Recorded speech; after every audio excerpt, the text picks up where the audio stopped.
आणि आता बोलूयात राज्यातल्या अन्य काही महत्त्वाच्या राजकीय आणि अन्य बातम्यांकडे। रामराजे निंबाळकर यांची सत्ता खालसा झाली असं विधान केलंय गोरे यांनी। सोलापुरात आता मोहिते पाटील पॅटर्न चालत नाही असंही जयकुमार गोरे यांनी म्हटलं आणि त्यामुळेच सोलापुरात भाजप आणि काँग्रेस राष्ट्रवादी काँग्रेस यांच्यातला संघर्ष अधिक टोकदार होत चाललाय असं दिसतंय।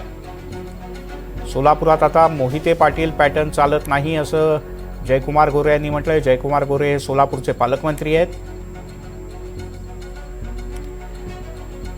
जयकुमार गोरे यांच्याशी बातचीत केली आमचे प्रतिनिधी सागर कुलकर्णी यांनी। नुकतंच नगर परिषद आणि नगरपंचायतीचे निकाल लागलेले आहेत। राज्याचे ग्रामविकास मंत्री आणि सोलापूर जिल्ह्याचे पालकमंत्री आणि साताऱ्यातले भाजपचे नेते जयकुमार गोरे आपल्याबरोबर आहेत। साहेब, तुमच्या स्वतःच्या नगर परिषदेच्या इथे जोरदार निकाल लागला, जोरदार यश मिळालं। साताऱ्यात पण प्रचंड भाजपाला मोठं यश मिळालं आहे। आता या यशावर अनेक जण प्रश्न वेगवेगळे उपस्थित करताना दिसत आहेत, तुमचेच विरोधक वेगवेगळे।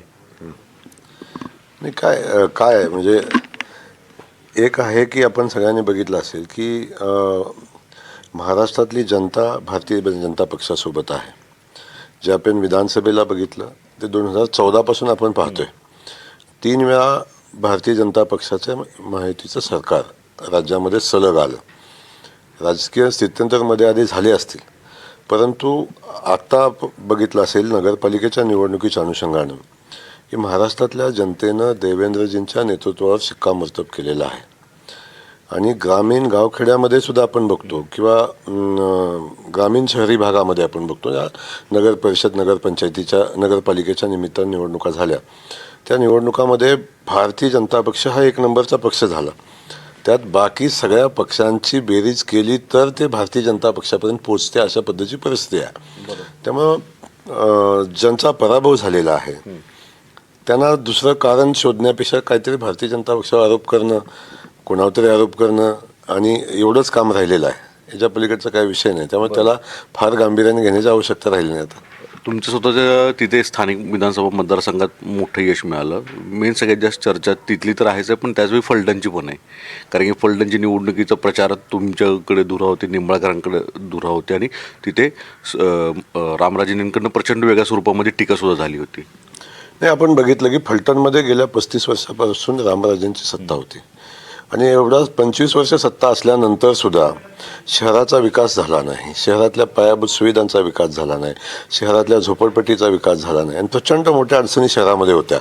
आणि या सगळ्याची परिणाम काय झाला की गेल्या 2, 3, 4 वर्षापासून रणजित नाईक निंबाळकर यांनी या शहरामध्ये प्रचंड मोठी विकासाची कामं केली।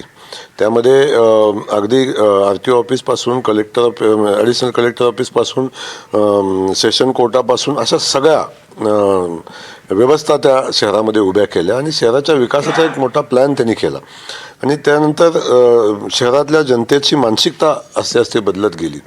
रामराजांनी आयुष्यभर काम न करता विरोधकांच्यावर षडयंत्र करणं, त्यांना अडचणीत आणणं, त्यांच्यावर केसेस घालणं, त्यांना बदनाम करणं अशा पद्धतीचंच काम केलं, विकासाचं काम केलं नाही। हे जनतेच्या लक्षात आता आलंय।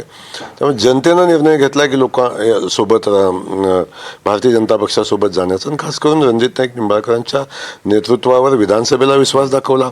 लोकसभेलाही त्या फलटण शहरातून फलटण मतदारसंघातून लीड होतं, त्यामुळे त्यांनी तो विश्वास दाखवलेला आहे। आता आदरणीय देवेंद्रजींनी या फलटण शहराला प्रचंड मोठी ताकद, मतदारसंघाला प्रचंड मोठी ताकद दिली। त्यामुळं रामराजेंचं संस्थान आता खालसा झालेलं आहे आणि लोकांनी सांगितलंय की षडयंत्र करून सत्तेत जास्त दिवस राहता येणार नाही। सत्तेत राहायचं असेल तर जनतेच्या विकासाचं काम करायला लागेल, जनतेसाठी काम करायला लागेल, हे या निमित्तानं जनतेनं दाखवून दिलेलं आहे। त्यामुळं खूप मोठा पराभव, एवढ्या प्रतिष्ठेची निवडणूक केलेली, एवढा मोठा पराभव या ठिकाणी झाला आणि यातून मला वाटतंय आता रामराजे तर बोध घेतील, पण असे अनेक लोक यातून बोध घेतील। जिल्ह्यातलेच नाही, जिल्ह्यातली घेतील, राज्यातली घेतील। राज्यातली घ्यायचा विषय संपलाय। आता बोध घेण्यापेक्षा ते काय करतात आहे, कारण शोधतात आहे। पराभव झाला तर लोकांच्यात गेलं पाहिजे, लोकांना विचारलं पाहिजे काय चुकलं आमचं, लोकांना जे पाहिजे त्या हिशोबानं आपल्यात बदल केले पाहिजेत आणि त्या दृष्टीनं राजकारण केलं पाहिजे। पण ते न करता कधी EVMवर, कधी मतदार यादीवर, कधी आणखीन काय, अशा विषयावर लक्ष केंद्रित करण्यासाठी लोकांना भाग पाडायचं, एक नेरेटिव्ह सेट करायचं, अशा पद्धतीची परिस्थिती आहे. त्यामुळं 100% मी आपल्याला सांगतो की आता जवळजवळ काँग्रेस पक्षाचं अस्तित्व संपलेलं आहे. उभाटा तर 6-7 वर आलेली आहे. त्यामुळे ज्या काय जागा निवडून आलेल्या आहेत त्या भारतीय जनता पक्ष, एकनाथराव शिंदे साहेबांची आमची शिवसेना आणि त्यानंतर अजितदादा यांची बेरीज केली तर मला तर वाटतं एकनाथराव शिंदे साहेबांच्या निवडून आलेल्या जेवढ्या जागा आहेत तेवढ्या सगळ्या विरोधकांची बेरीज केली तर तेवढी बेरीज होत नाही, अशी परिस्थिती आहे. बरोबर आहे. त्यामुळे त्यांनी आत्मपरीक्षण करायला पाहिजे आता. बरोबर. दुसरं की सोलापूर जिल्ह्याचा तुम्ही पालकमंत्री आहात, सोलापूरमध्ये का असे निकाल लागले वेगळ्या पद्धतीचे? म्हणजे मुळातच तिथे अनेक रिफॉर्म तुम्ही करू पाहत होता, मोठे बदल करू पाहत होता, पक्षचिन्हासाठी तुम्ही आग्रही राहिलात, तीच अडचण झाली? बिलकुल नाही. सोलापूर जिल्ह्यामध्ये एक लक्षात घ्या की अपेक्षित निकाल लागले नाही हे मी स्वीकारलं, परंतु सोलापूर जिल्ह्यामध्ये 2016-17 झालेल्या निवडणुका होत्या.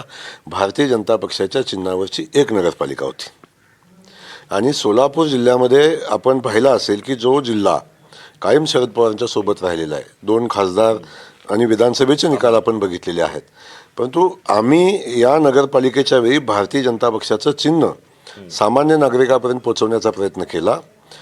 अनेक शहरं अशी होती की त्या ठिकाणी भारतीय जनता पक्षाला सोबत घ्यायला म्हणजे त्यांची ताकदच नाही तर का सोबत घ्यायचं, अशा पद्धतीची परिस्थिती समोरच्यांनी निर्माण केलेली होती.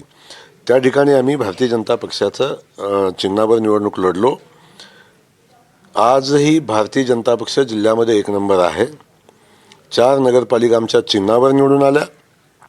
पंढरपूरमध्ये 36 पैकी 27 नगरसेवक आमचे निवडून आले. मोहोळमध्ये 20 पैकी 11 नगरसेवक आमचे निवडून आले, सत्ता आमची आली तिथं. आणि मंगळवेढ्यामध्ये सुद्धा 20 पैकी 11 नगरसेवक आमचे निवडून आले, सत्ता आमची आली. नगराध्यक्षाचा उमेदवार आमचे काही म्हणजे कुठं 200 मतांना 134 मतांना पंढरपूर म्हणजे मोठ्या फरकानं पराभव झाला. परंतु एक लक्षात घ्या तुम्ही की आजच्या घडीला भारतीय जनता पक्ष सत्तेत आलेल्या नगरपालिका काढल्या तर त्या 7 आहेत, जिथं मेजॉरिटी आमची आहे.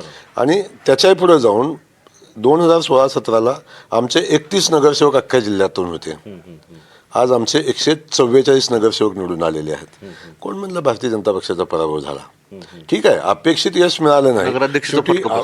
शेवटी आपण पक्ष वाढवत असताना आणि चिन्ह रुजवत असताना आपण या गोष्टी होत राहतात. बरोबर. तेव्हा पराभव झालेला नाही. आत्मपरीक्षण करा.